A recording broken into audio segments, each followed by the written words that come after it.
we're always keeping our ears open. We're always looking. We don't, once again, we're not a public company, so I can't go Yeah. issue stock and raise funds and do it that way.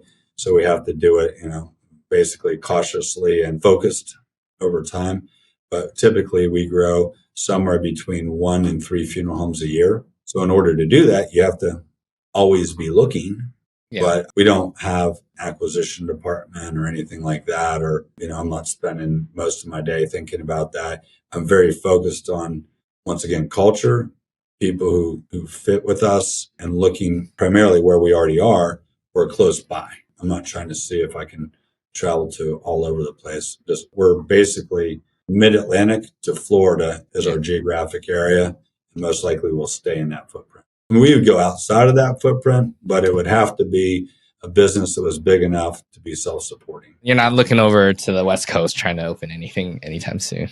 Not unless, once again, it was something that was self-supporting and what I mean by that is that a lot of funeral home acquisitions are, you have a group of funeral homes and you buy another person that is in your market that can be integrated with your cluster. A lot of that goes on in the United States. If you're going to go outside of that model, in my opinion, you have to have at least in top line revenue somewhere around $2 million a year at a minimum to be a standalone business, because you have to have enough money to pay somebody that's going to run it like an owner would run it. And if it's just a small family business, by the time you get done paying it to have somebody run it like an owner, then all the money's gone, because it's a smaller business. And that's why an owner will work as hard as they do, because they'll make a very nice livelihood. If you buy a small funeral home and then you pay somebody to worry about it the way it needs to be worried about, if you want to be successful, you may not have very much money left over.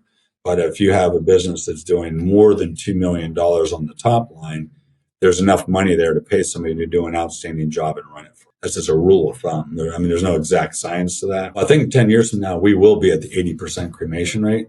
I think pretty much consensus is that it'll level off at 80%, because some people want to be buried, some people want to be cremated.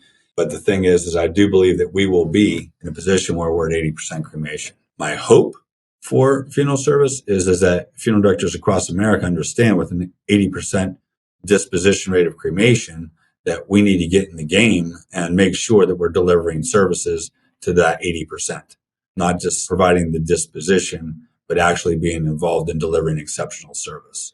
I'm not sure about that. One thing that I always harp on, and hopefully people who get this podcast, I know you have a lot of viewers and a lot of people who watch this podcast, is when people ask you, what do? Do not say I'm in the funeral industry, because we don't manufacture from raw materials. We are in the funeral profession. I don't say I'm in the accounting industry. I don't say I'm in the doctor or medical industry.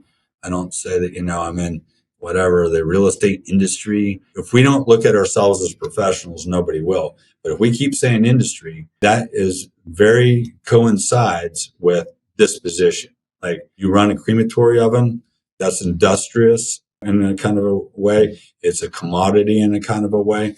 And if we keep focusing and saying that we're in the funeral industry, then what will happen is that will be a self-fulfilling prophecy, and we will be doing all direct disposition. If we want to be successful and we want to be part of the services that we're providing, my personal belief is we all have to be saying, not just the words coming out of our mouth, has to say, I'm in the funeral profession, and the professional services that I offer are these.